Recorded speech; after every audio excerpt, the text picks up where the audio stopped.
ये है श्री कांतिलाल बाबरिया, बीएमसी में सफाई कर्मचारी है।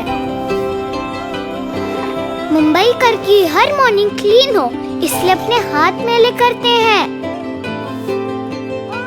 बोलते हैं मुंबई से गंदगी दूर तो बीमारी दूर।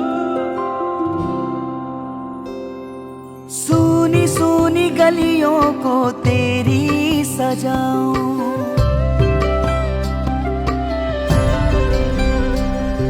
हम सब त्योहार मनाते हैं, उसके बाद मुंबई को ये संभालते हैं। ख्वाबों से तेरे मैं धूल उड़ाऊं, भुला कर मैं खुद को चमकाऊं तेरा कर। ये मैं हूँ कांतिलाल बाबरिया की बेटी राहें चला चल पाले तुम। और ये है मुंबई के सफाई वाले।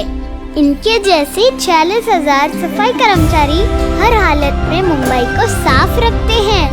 हमारी भी जिम्मेदारी बनती है ना कि वेट और ड्राइवर्स अलग अलग रखें। तो मुंबई आप बस इतना कर दो, बाकी पापा तो यही कहते हैं। मैं मुंबई के लिए कुछ भी करेगा।